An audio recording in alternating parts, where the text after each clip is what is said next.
샬롬.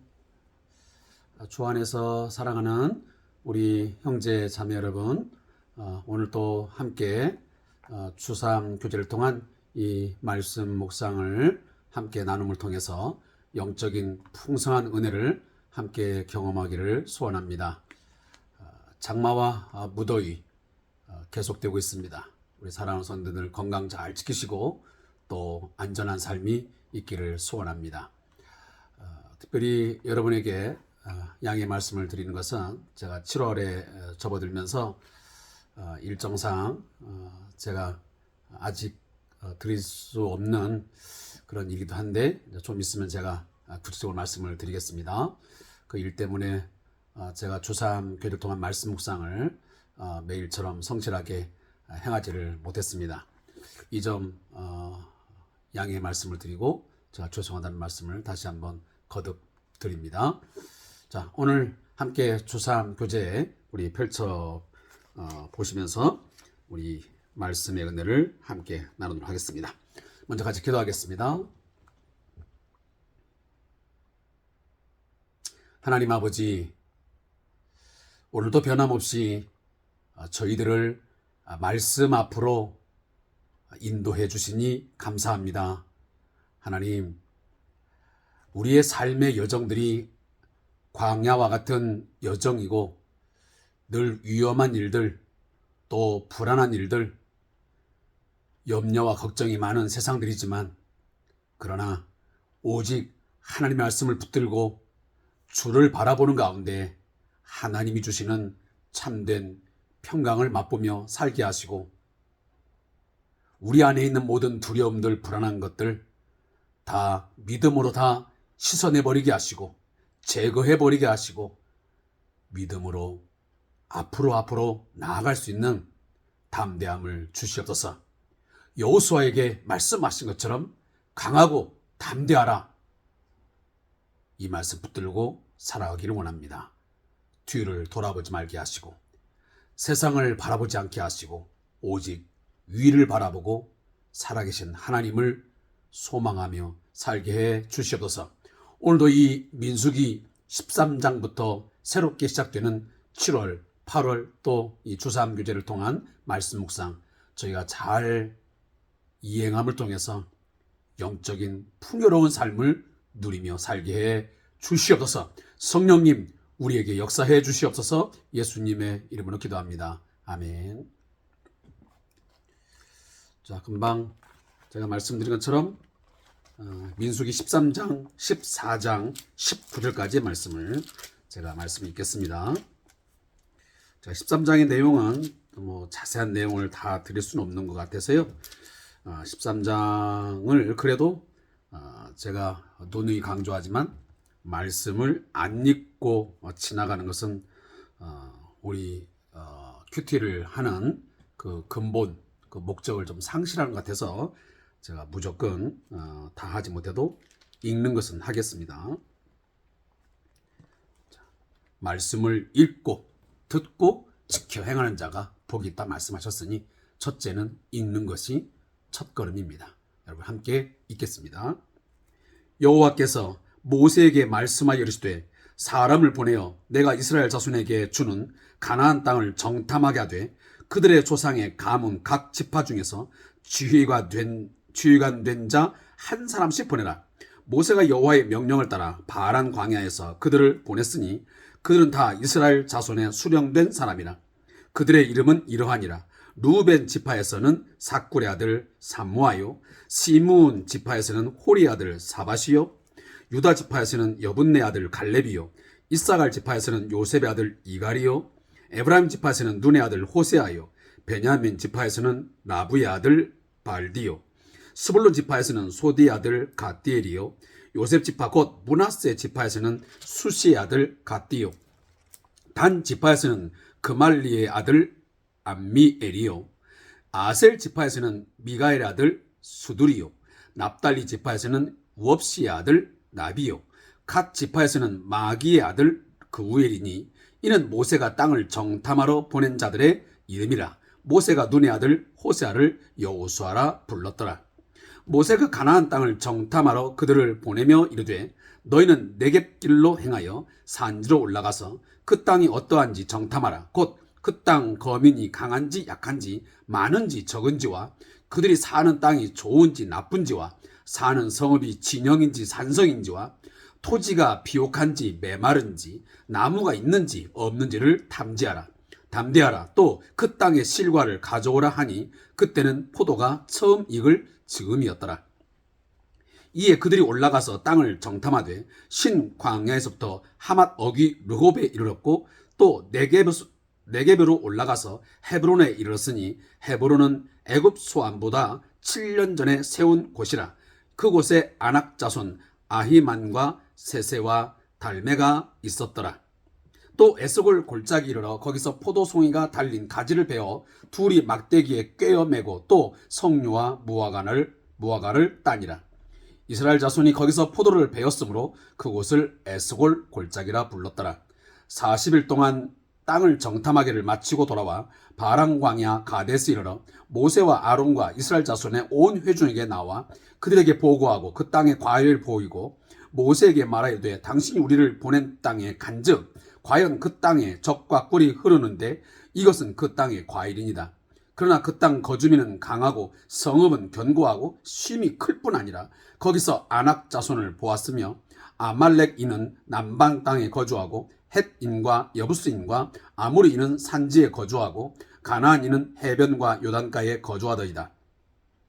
갈렙이 모세 앞에서 백성을 조용하게 하고 이르되 우리가 곧 올라가서 그 땅을 취하자 능히 이기리라 하나 그와 함께 올라갔던 사람들은 이르되 우리는 능히 올라가서 그 백성을 치지 못하리라. 그들은 우리보다 강하니라 하고 이스라엘 자손 앞에서 그 정탐한 땅을 악평하여 이르되 우리가 두루 다니며 정탐한 땅은 그 거주민을 삼키는 땅이요 거기서 본 모든 백성은 신장이 장대한 자들이며 거기서 네피림 후손인 아낙 자손의 거인들을 보았나니 우리는 스스로 보기에도 메뚜기 같으니 그들이 보기에도 그와 같았을 것이니라. 온 회중이 소리를 높여 부르짖으며 백성이 밤새도록 통곡하였더라.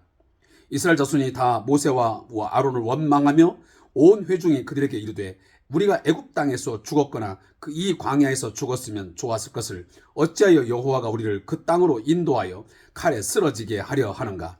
우리 처자가 사로잡히리니 애굽으로 돌아가는 것이 낫지 아니하랴. 이에 서로 말하되 우리가 한 지휘관을 세우고 애굽으로 돌아가자 하매 모세와 아론이 이스라엘 자손의 온 회중 앞에서 엎드리는지라. 그 땅을 정탐한 자 중 눈의 아들 여호수아와 여분네 아들 갈렙이 자기들의 옷을 찢고 이스라엘 자손의 온 회중에게 말하여 이르되 우리가 두루 다니며 정탐한 땅은 심히 아름다운 땅이라. 여호와께서 우리를 기뻐하시면 우리를 그 땅으로 인도하여 들이시고 그 땅을 우리에게 주시리라. 이는 과연 젖과 꿀이 흐르는 땅이니라. 다만 여호와를 거역하지 말라. 또 그 땅 백성을 두려워하지 말라. 그들은 우리의 먹이라. 그들의 보호자는 그들에게서 떠났고 여호와는 우리와 함께 하시느니라. 그들을 두려워하지 말라 하나 온 회중이 그들을 돌로 치려 하는데 그때 여호와의 영광이 회막에서 이스라엘 모든 자손에게 나타나시니라. 여호와께서 모세에게 이르시되 이 백성이 어느 때까지 나를 멸시하겠느냐. 내가 그들 중에 많은 이적을 행하였으나 어느 때까지 나를 믿지 않겠느냐. 내가 전염병으로 그들을 쳐서 멸하고 내게 그들보다 크고 강한 나라를 이루게 하리라. 모세가 여호와께 여짜오되 애굽인 중에서 주의 능력으로 이 백성을 인도하여 내셨거늘 그리하시면 그들이 듣고 이 땅 거주민에게 전하리이다. 주 여호와께서 이 백성 중에 계심을 그들도 들었으니 곧 주 여호와께서 대면하여 보이시며 주의 구름이 그들 위에 섰으며 주께서 낮에는 구름 기둥 가운데서 밤에는 불 기둥 가운데서 그들 앞에 행하는 것입니다. 이제 주께서 이 백성을 하나같이 죽이시면 주의 명성을 들은 여러 나라가 말하여 이르기를 여호와가 이 백성에게 주기로 맹세한 땅에 인도할 능력이 없었으므로 광야에서 죽었다 하리이다. 이제 구하옵나니 이미 말씀하신 대로 주의 큰 권능을 나타내옵소서. 이르시기를 여호와는 노하기를 더디하시고 인자가 많아 죄악과 허물을 사하시나 형벌 받을 자는 결단코 사하지 아니하시고 아버지의 죄악을 자식에게 갚아 3, 4대까지 이르게 하리라 하셨나이다. 구하옵나니 주의 인자의 광대하심을 따라 이 백성의 죄악을 사하시되 애굽에서부터 지금까지 이 백성을 사하신 것 같이 사하시옵소서. 아멘. 제가 앞에 있는 부분들을 제가 자세히는 할 시간이 없겠지만 그러나 제목 그리고 요약된 내용을 함께 좀 나누도록 하겠습니다. 먼저 13장 1절부터 16절까지의 말씀입니다. 자, 제가 말씀을 이야기하기 전에 뒤에 나와 있는 이 지도를 여러분에게 좀 간단하게 설명을 좀 하겠습니다. 지금 이 출애굽 여정의 지도를 제가 뒷면에 띄워놨습니다. 그래서 이 람셋, 이 바로 이 애굽의 바로가 쌓았던 이 성, 여기에서 이제 하나님께서 모세를 보내심으로 이제 이 출애굽의 시작이 이루어집니다. 자, 그래서 숫꽃, 그다음에 마라의 쓴물, 그다음에 엘림, 12샘과 70종려나무, 출애굽기 15장 사건이 나옵니다. 그리고 이제 신광야 여기 와서 만나와 메추라기의 사건이 출애굽기 16장에 나오고요. 또 이제 신의 광야에 들어와서 르비딤, 그래서 아말렉과 이제 싸우게 되죠. 그래서 여러분 자대로 이 모세가 이제 손을 들고 이제 기도함으로 또 여호수아는 나가 전쟁을 치르면서 이 아말렉과의 싸움에서 이기게 되죠. 그래서 여호와 니시, 여호와의 승리라고 하는 그 이름이 이제 나오게 되는데 바로 출애굽기 17장입니다. 자, 그리고 나서 이제 출애굽기 19장, 20장 가면 바로 여기 시내산에 이르게 됩니다. 시내산 도착하죠.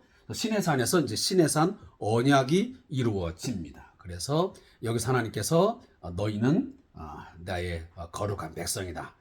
너희는 나의 제사장 나라다. 라고 하는 하나님께서 이스라엘 민족들과 이제 공식적인 이런 언약 관계를 이제 맺게 됩니다. 그래서 언약 관계를 맺고 나서 이제 십계명을 하나님께서 주시죠. 그리고 나서 이제 여기 이동을 해서 바로 다베라 백성들의 또 원망이 나오고, 그다음에 이제 에시온 게벨 여기 나오고, 그다음에 이제 바람 광야를 거쳐서 오늘 지금 본문 사건 나오는 여기 정탐꾼을 이제 보내게 되는 바로 가데스 바네아, 물론 가데스라고 그러는데 이 정탐꾼을 보낸 이 민수기 13장 여기까지 나옵니다. 그래서 오늘 민수기서의 거의 내용은 바로 여기 이 시내산에서 출발해서 여기 정탐꾼을 보내는 요 이제 이야기가 이 민수기 1장부터 바로 이 13장, 14장 이 내용까지가 나오는 겁니다. 그리고 이제 정탐꾼의 여정들이 이제 이 헤브론까지 가게 되고, 어떻게 보면 지금 여기 정탐꾼을 보내는데 여기부터 시작해서 이 헤브론 그리고 지금 하맛 어귀까지 갔다 오는데 그러면 거의 한 500km, 한 550km 정도가 되는 겁니다. 그러니까 우리 부산에서 아마 서울까지 그 정도의 거리를 지금 이동을 해서 정탐꾼들이 40일 동안 정탐을 하게 된 것입니다. 그러니까 우리들은 자칫 잘못하면 뭐 40일 동안 정탐했다니까 뭐 가까운 뭐 한 10km, 20km 갔다 온 것으로 생각을 하지만 그렇지 않습니다. 거의 400-500km 이상을 최대치까지는 거기까지 올라갔다가 온 것입니다. 그래서 그것을 가지고 다시 이제 이 가네스 바네아에 내려와서 이제 모세에게 보고를 하는 그런 내용이 오늘 본문에 나오고 있습니다. 자, 이 점 여러분들이 이해를 하시면서 이 지도를 잘 앞으로 보시면서 이 성경이 어떻게 진행되는가를 좀 보면 좋겠습니다. 왜냐하면 성경의 이야기는 전혀 세상의 역사와 동떨어진 별개의 세상에서 이루어진 것이 아니라 바로 이 유대 땅에서 이루어진 역사적인 실제 사건으로 이루어진 거기 때문에 우리가 좀 더 자세히 잘 들여다보면서 하나님께서 역사 속에서 그리고 저 하나님이 선택한 이 가나안 땅에서 어떻게 자기 백성을 하나님이 인도하시고 그들을 거기다 심겨 놓았는지 이것을 우리가 좀 더 상세히 살펴볼 필요는 있다고 생각합니다. 자, 그러면 먼저 민수기 13장 1절부터 16절까지의 말씀의 제목은 약속의 땅에 보낸 12 정탐꾼 이야기입니다. 여기 지금 가네스 바네아라고 하는 여기.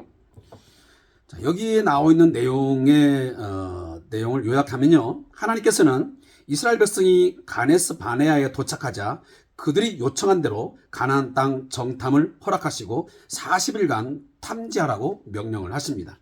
본문은 가나안 땅을 정탐하기 위해 각 지파에 선발된 12 정탐꾼을 소개하고 있습니다. 이들의 이름은 하나님의 성품 또는 하나님의 구원과 관련이 있다. 이렇게 지금 주산규제에서 요약을 하고 있습니다. 사랑하는 성도 여러분, 성경에 이제 특별히 이 민수기서를 보면서 하나님의 백성, 바로 이스라엘 백성들이 하나님 앞에 가장 크게 범했던, 어쩌면 광야 생활 동안 범했던 가장 큰 죄 두 가지를 지적하라면 이것을 우리가 언급할 수 있습니다. 첫째는 바로 오늘 본문에 나오는 가나안 정탐꾼의 이 파송 이야기입니다. 그리고 두 번째가 바로 출애굽기 32장부터 34장에 나오는 바로 금송아지 사건이 이 출애굽 여정, 다시 말하면 광야 생활 동안 하나님 앞에 그들이 범했던 가장 큰 죄 중에 하나입니다. 근데 여러분들이 이제 잘 알다시피 이 가데스 바네아 여기에서 이제 정탐꾼을 이제 보내게 되는데, 여기에서 보면 그들이 지금 바라보고 있는, 그들이 가지고 있는 관점이 어느 관점에 있느냐 하는 것이 오늘 우리들이 함께 읽은 이 본문을 보는 가장 중요한 포인트라고 볼 수 있습니다. 물론 제가 좀 더 많은 이야기들을 나눌 수 있겠지만 우리가 이제 큐티 시간이기 때문에 핵심을 하나 이야기한다면, 하나님이 주신 일들, 또 하나님께서 우리에게 맡기신 어떤 사역들을 우리가 감당하고 순종할 때에 두 가지의 관점을 갖는 성향이 있습니다. 똑같은 조건이고 똑같은 환경입니다. 그리고 같은 일들입니다. 지금 가나안 땅을 정탐하는 것은 전혀 다른 곳을 보는 것이 아니지 않습니까? 거의 같은 지역을 보는 것이고 환경을 보는 것입니다. 근데 문제는 여호수아와 갈렙이 보았던 관점과 그 나머지 10사람이 보았던 관점, 시각의 차이가 분명하게 달랐습니다. 여호수아와 갈렙은 믿음의 시각, 믿음의 눈으로 하나님의 시각으로 보았던 것입니다. 하나님의 관점에서 모든 것을 해석한 것입니다. 그런데 나머지 10사람은 똑같은 환경과 똑같은 조건을, 그리고 똑같은 사역들을 하고 있지만 그들은 인간적인 관점, 세상적인 관점, 그 기준에서 모든 것을 해석하고 이해하고 결정했던 것입니다. 사랑하는 성도 여러분, 여러분들은 어느 관점을 가지고 오늘도 세상을 바라보고 있으며 또 여러분에게 하나님께서 주신 그 사역들, 일들을 하고 계십니까? 저도 근본에 어떤 일을 이제 시작하면서 참 제 자신의 부끄러운 모습, 연약한 모습을 너무도 적나라하게 보는 것 같았습니다. 어제도 사실은 제 마음속에 너무도 답답함을 느꼈습니다. 제 스스로에 대해서. 많은 사람들에게 믿음의 눈을 가져라, 믿음을 갖고 살아야 된다. 그 믿음이라는 것은 살아계신 하나님, 전능하신 하나님, 그리고 우리를 위해서 십자가에 죽으시고 부활하사 우리의 주가 되시고 왕이 되시는 그 예수 그리스도, 그가 우리의 모든 생명도 사망도 그리고 인생의 생사화복도, 모든 성공과 실패, 그 모든 것들을 다 주관하시고 다스리는 나와는 그 믿음을 갖고 살라고 그토록 가르치고 선포했는데, 막상 제 자신이 어떤 일을 감당하면서 저 자신은 그런 믿음과는, 제가 선포하고 가르쳤던 믿음과는 너무도 차이가 많았던 것입니다. 그러면서 때론 주저하고 불평하고 힘들어하고 돌아서려고 하고 이런저런 생각을 참 많이 가졌던 제 자신이 부끄러웠던 것입니다. 그러하기에 이 민수기 13장, 14장을 읽으면서 저는 누구를 향해서 말하기보다는 제 자신을 향한 말씀이었습니다. 이스라엘 백성들이 저 땅이 분명히 좋은 줄 알았습니다. 하나님께서 아브라함을 통해서 약속하신 그 헤브론 땅에서 약속했던 동서남북을 다 바라보라. 내가 너희 후손에게 내가 그 땅을 주겠다. 네가 발로 밟는 땅을 내게 주겠다. 약속하신 땅. 이삭과 야곱에게 약속했던 그 약속의 땅. 분명 좋은 땅이었습니다. 그들이 가서 바라보니 정말 젖과 꿀이 흐르는 땅이었고, 심지어 그 헤브론에 가서는 뭐합니까? 포도송이.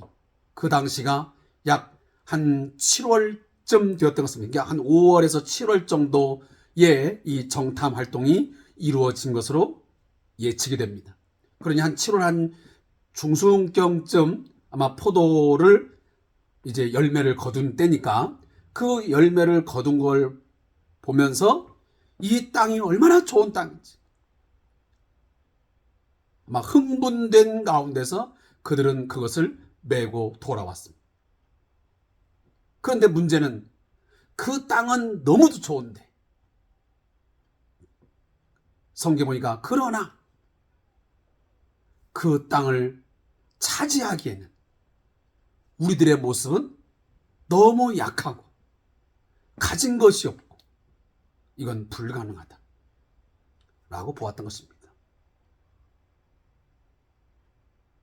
결국 하나님의 능력을, 하나님의 그 약속을 인간적인 관점에서 인간의 생각 속에 가두어 버린 것입니다. 우리 CCM 그 찬양을 듣다 보면 그런 찬양했습니다. 하나님의 능력을 가두지 말라고. 근데 우리는 너무도 하나님의 능력을 우리의 생각 속에 가두어 버립니다. 내 한계에 하나님도 함께 한계에 집어넣어 버린 것입니다. 그래서 이 일이 참 좋은 것인데, 그것은 참 좋은 것인데 그건 가질 수가 없어. 그것은 내 것이 될 수가 없어 라고 생각을 한 겁니다. 천국은 참 좋은 것이야. 영생은 참 좋은 것이야. 그런데 나는 그것을 가질 수가 없어. 그러니 나는 그냥 세상으로 다시 돌아가고 싶다. 이스라엘 백성이 그랬던 거 아닙니까? 가나안 땅은 너무도 좋은데 우리가 그 땅을 차지하기에는 너무 무능하고 너무 약하다. 그러니 여기서 우리가 죽을 바에는 다시 애굽으로 돌아가는 게 낫겠다. 그러면서 새로운 지도자를 세워가지고 돌아가려고 하는 생각을 가지지 않았습니까? 바로 그 모습이 오늘 우리들의 모습과 너무 닮았다 하는 생각입니다. 저 자신도 그랬고요.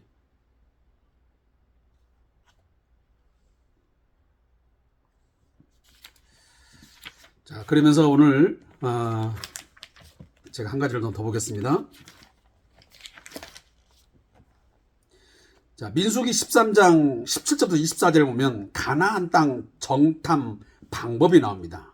자, 정탐 방법이 나오는데, 자, 17절 이하에 보면 이 정탐꾼들이 가나안 땅에 가서 어떤 것을 보아야 되는지, 무엇을 점검해야 되는지를 상세하게 말씀합니다.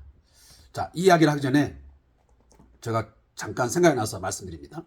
사랑하는 성도 여러분, 이 가나안 정탐의 사건은 이것이 본래 하나님의 의도였습니까? 아니면 이스라엘 백성들의 의도였습니까?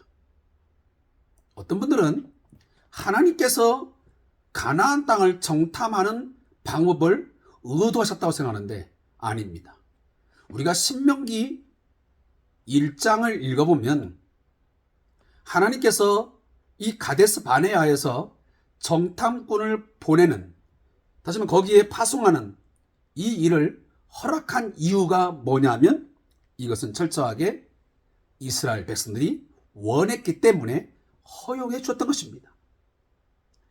결국은 이스라엘 백성들은 분명 하나님께서 이 약속의 땅을 주신다 했으니 갈렙처럼 가자, 올라가자, 하나님께서 반드시 주실 것이다, 우리가 이길 수 있다, 이런 믿음으로 갔어야 되는데 그들은 그러하지 못했습니다. 결국은 하나님의 능력에 대한 불신앙, 하나님이 아무리 주셨다 하지만 아니 그래도 두들겨 가야지, 한 번쯤 탐지는 해야지. 그래서 인간적인 생각으로 그 땅을 정탐해냈다고 하는 의도를 가지게 됩니다. 하나님이 그것을 그냥 허용하신 것이죠. 그러나 근본적인 것을 보면 그 밑에 깔린 거 뭐냐면 하나님에 대한 불신이야. 믿음 없습니다. 우리도 사실 그런 때가 없다고 할 수 없잖아요. 하나님께서 분명히 그것을 주시겠다, 그건 내 것이라, 그건 네가 반드시 감당할 일이다, 감당할 수 있어, 내가 너와 함께 할게, 내가 너를 도와주리라, 나는 내 하나님이 됨이니라 말씀하셨는데 불구하고 계속적으로 의심이 들고 불안하고 두려워지고, 그래서 뭔가 자꾸 주저하게 되고 포기하려고 하고 하려는 생각이 있잖아요. 근데 오늘 하나님께서 정탐을 할 때에 거민이 강한지 약한지, 많은지 적은지, 땅이 좋은지 나쁜지, 비옥한지 메마른지, 그리고 나무가 있는지 없는지 아주 구체적으로 하나하나를 다 체킹을 하게 하십니다. 그러면서 21절 보면 이에 그들이 올라가서 땅을 정탐하되 신광에서부터 하맛 어귀 르홉에 이르렀고 그랬습니다. 자, 그래서 제가 아까 말씀드렸는데 여기 보면 여기 지금 정탐을 이제 이 가데스 바네아에서 하는데, 자, 여기부터 시작해서 이 신광야를 지나서 이 헤본을 지나서 이 하맛, 이 지금 여기 지중해인데 이 지중해를 제가 지금 그 지도를 더 이상 내릴 수가 없어가지고 저 위쪽 보면 결국은 이 지중해로 쭉 지나가면 하맛 어귀, 그러면 다윗과 솔로몬 때에 그 땅을 차지할 때에 바로 그 땅이죠. 그러니까 굉장히 먼 곳까지 이제 정탐을 했던 것을 우리가 이 본문을 통해서 우리가 추측할 수 있는 것입니다. 그래서 거기에서 결국은 여기 헤브론, 지금 여기 헤브론 나오죠. 여러분 이 가데스 바네아에서 조금 더 올라가면 헤브론 있는데, 제가 그 내용을 제가 조금 올리겠습니다. 자, 여기 보면 여기 지금 헤브론 있습니다. 헤브론. 자, 헤브론. 이 헤브론에서 오늘 본문에 보면 20절에 또 네겝으로 올라가서, 이 네겝은 보통 성경은 네겝으로, 네겝우, 이게 보통 그 아주 건조한 땅, 이 남방 지역인데, 자, 여기에 올라가서 헤브론에 이르렀으니 헤브론은 애굽 수함부터 7년 전에 세운 곳이라. 이곳에 아낙자손 하이만과 세세와 달메가 있더라. 여러분, 헤브론은 여러분들이 어느 정도 알고 계실지 모르지만 헤브론은 신앙적으로 또 이스라엘 백성들에게 종교적으로 굉장히 중요한 핵심적인 지역입니다. 우리들이 이미 알고 있는 것처럼 야곱과는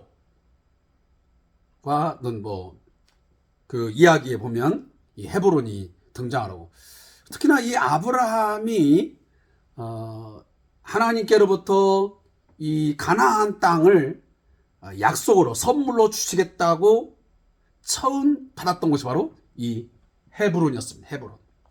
그만큼 이 헤브론은 아주 중요한 그러한 산지입니다. 산지. 자, 여기에서 지금 아낙 자손들이 살면서 아주 큰 무리를 아마 이루어서 살았던 것 같습니다. 근데 이제 거기에서 나와서 에스골 골짜기로 거기서 포도송이가 달린 가지를 베어 둘이 막대기로 꿰어 또 석류와 무화과나무를 따니라 했습니다.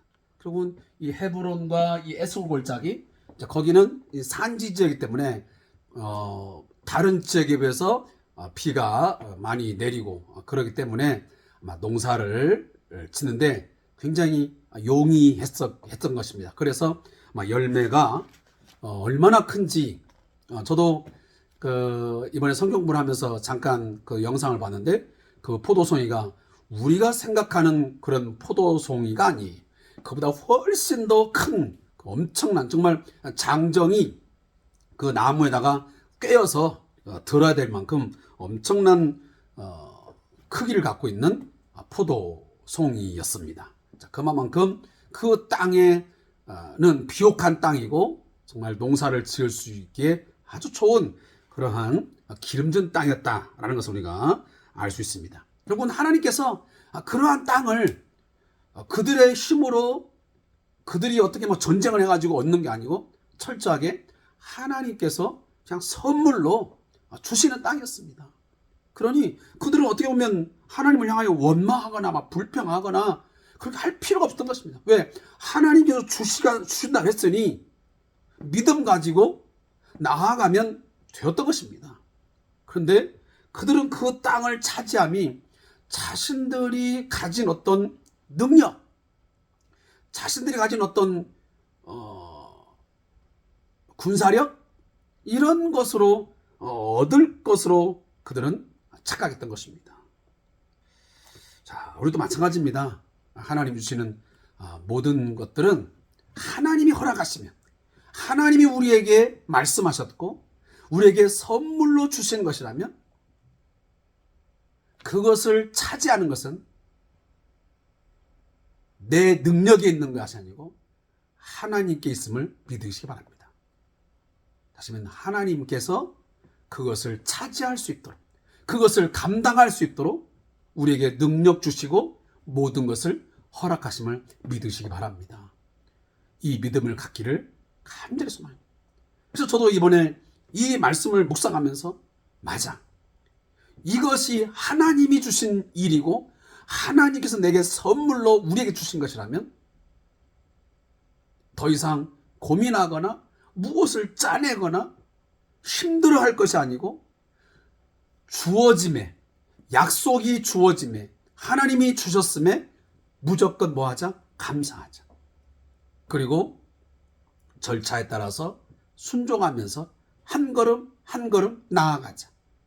그래서 그때마다 주시는 말씀에 순종하며 감당하게 되면 하나님이 이루시고 결국은 당신의 이름이 영광을 받으시고, 그 영광 받음에 있어서 결국은 나 자신 또한 함께 일하는 모든 사람들이 영광을 누리는 그런 좋은 삶이, 행복한 삶이 있게 될 것을 저는 이 말씀을 읽으면서 너무도 많은 것을 느끼게 된 것입니다.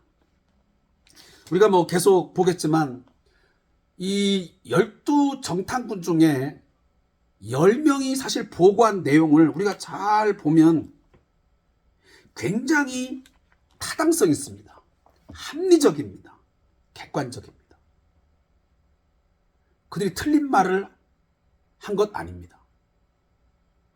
네피림 자손, 이 아낙 자손은 정말 2m, 3m 굉장히 거구이고 키가 큰 그런 후손이었음에 성경을 보면 분명합니다. 역사적으로도.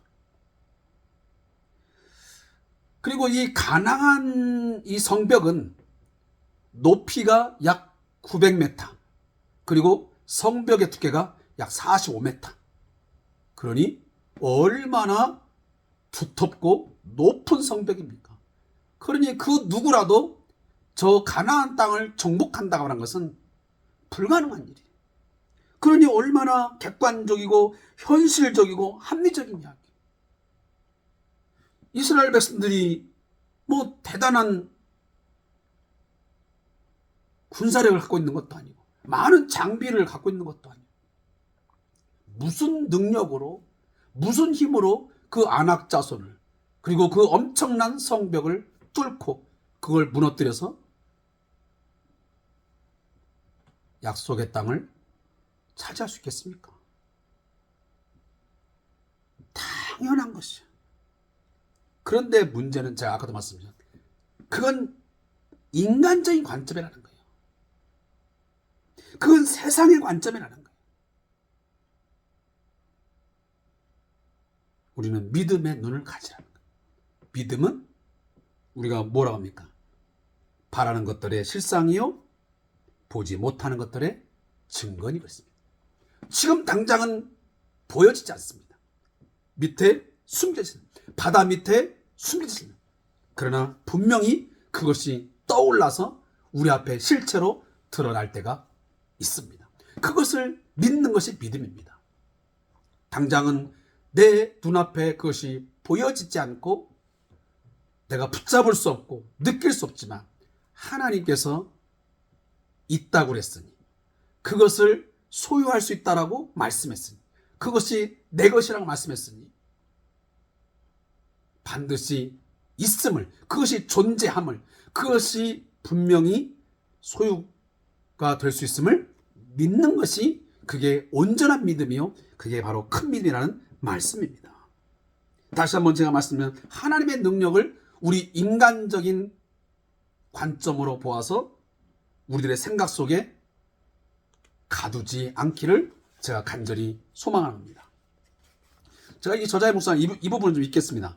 가나안 땅을 정탐하고 돌아온 12 정탐꾼의 평가는 한편으로 객관적이고 현실적인 시각이라고 볼 수 있습니다.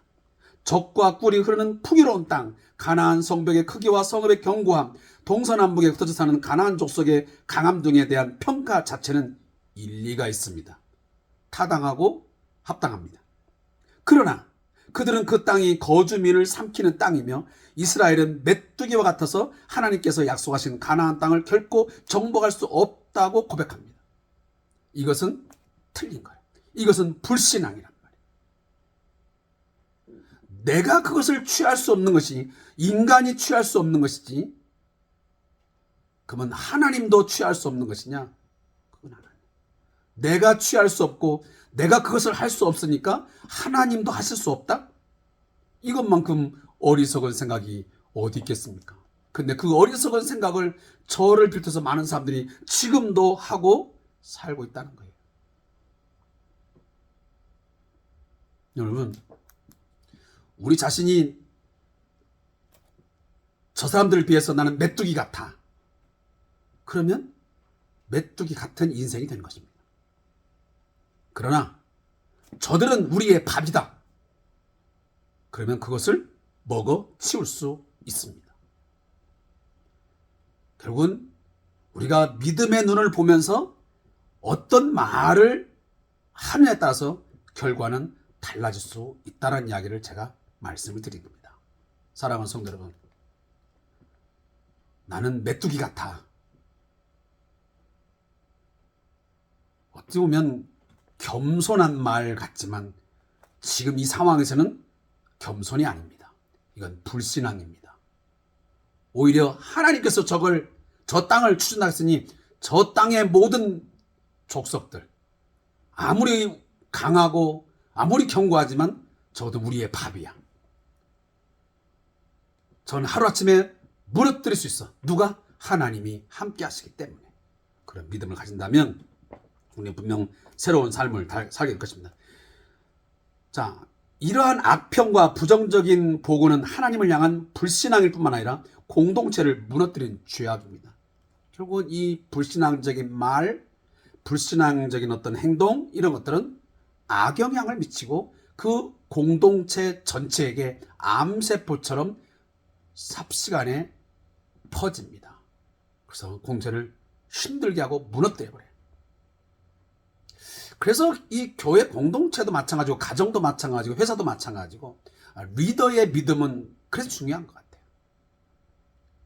앞에서 먼저 믿은 사람 그리고 리더 그룹들이 정말 하나님의 시각을 가지고 하나님의 말씀을 붙들고 긍정적인 믿음 가지고 나아가게 되면 그 긍정의 에너지가 많은 사람들에게 영향을 미쳐서 큰 힘을 발휘하면서 하나님의 일들을 감당하게 되지만 리더가 그러지 못할 때에 그 영향력은 결국은 모든 일원들에게 금방 퍼지게 되어서 전체적으로 분위기가 가라앉아 버리고 그리고 그 어떤 목적을 이루지 못하는 그러한 일들이 있게 된다는 것을 우리가 이 말씀을 통해서 알 필요가 있습니다. 하나님께서 성도들에게 기대하시는 것은 어떤 상황 속에서도 하나님만을 신뢰하는 태도예요. 영적인 대적들이 아무리 강할지라도 세상을 이기신 그리스도 안에서 성령과 믿음으로 승리할 수 있다는 믿음의 확신으로 현실의 장벽을 넘어 전진해야 합니다. 자, 그러면서 이제 민수기 14장 1절부터 9절 말씀을 보면 여호와를 거역하는 이스라엘에 그렇습니다. 자, 14장은 13장의 정탐꾼 사건과 짝을 이루어 연결되고 있습니다. 이스라엘 백성은 열 정탐꾼들의 계속되는 부정적인 보고에 모세와 아론을 원망하며 애굽으로 돌아갈 것을 주장합니다. 반면 여호수아와 갈렙은 믿음과 긍정의 말로 대응합니다. 그러나 백성은 결국 열 정탐꾼의 편에 서서 여호와를 거역합니다. 자, 이미 제가 앞에서 다 말씀을 드렸습니다. 그들은 인간적인 관점에서 사람의 시각으로 보니까 그건 모든 것들이 불가능했습니다. 우리 메뚜기 같다. 저들 앞에 우리는 꼼짝 못한다. 우린 끝이다. 그러니 뭐하자? 다시 옛날로 돌아가자. 지체할 필요가 없다. 라고 하는 것입니다. 우리가 영생을 누리는 것, 하나님의 자녀가 되는 것, 내 힘으로 안 됩니다. 내가 가진 그 무엇으로도 아무리 애써도 안 됩니다. 힘으로도 능으로도 눈물로도 안 됩니다. 오직 예수 그리스도를 믿는 믿음으로만 우리가 하나님의 자녀가 되고 죄 사함 받아 거룩한 하나님의 백성 되어 영생을 누린 줄로 믿습니다. 제가 이 이야기를 왜 하냐면 내가 예수를 믿어서 천국 간다? 내가 예수를 믿음으로 영생을 누린다? 하나님의 자녀가 된다? 그건 안 될 거야. 그게 무슨 말도 안 되는 소리야. 그리고 예수를 믿으면서 살아간다는 것이 너무 힘이 드네. 그러니 다시 그냥 옛날로 애굽으로 돌아가는 것이 낫지 않냐랴. 그냥 마음껏 먹고 마시고 살다가 그냥 가는 것이 낫지 않냐 하면서 옛날 애굽으로 세상의 삶으로 돌아가려고 하는 그런 우리의 유혹도 사실 우리 믿는 자에게 있다는 사실을 오늘 본문을 보면서 제가 느끼게 됩니다. 특히나 오늘 1절부터 3절에 보면 1절 2절에 보면 이스라엘 백성들이 하나님을 향하여 얼마나 지금 불신앙적이고 모세와 이 아론을 향해서 너무도 원망의 소리가 컸습니다. 그 소리가 얼마나 컸으면 소리를 높여 부르짖으며 밤새도록 통곡하며 모세와 아론을 원망하며 이 단어를 연속 반복하고 있습니다. 우리도 하나님에 대한 불신앙이 내 안에서 일어나게 되면 자꾸만 세상적인 시각, 인간적인 눈으로 이해를 하고 어떤 일들을 해석하고 하다 보면 점점점 작아지면서 무엇은 커지냐면 원망의 소리, 불평의 소리는 커집니다. 심지어 오늘 보니까 모세와 아론을 향해서 막 소리를 높여서 부르짖습니다. 심지어 단 몇 시간이 아니고 밤새도록 통곡했습니다. 이게 인간들의 모습이에요. 과거 이스라엘 백성들만 그런 게 아니고 오늘 우리도 이러한 모습들이 얼마든지 있었다는 이야기예요. 제가 오늘 좀 시간이 너무 많이 길어서 그 밑에 있는 14장 8절 9절 말씀을 좀 잠깐 이야기했습니다. 사랑하는 성도 여러분, 여호와께서 우리를 기뻐하시면 반드시 하나님께서 우리에게 허락하시는 그것 하나님께서 갖게 할 것이고 누리게 할 것입니다. 그러니 어떤 순간에도 하나님의 약속에 대해서 거부하지 말고 불신하지 말고 거역하지 마세요. 그리고 우리를 힘들게 하고 방해하는 어떤 세력, 어떤 일들에 대해서 두려워하지 마십시오. 그들의 보호자는 그들에게서 떠났고 여호와는 우리와 함께 하십니다. 어떤 상황에서도 하나님께서 하나님의 일을 하시고자 함께 하시는 사람은 하나님이 한순간도 떠나지 아니하시고 그 일을 이룰 수 있도록 끝까지 함께 하시고 능력 주시고 우리와 동행하심을 믿으시기 바랍니다.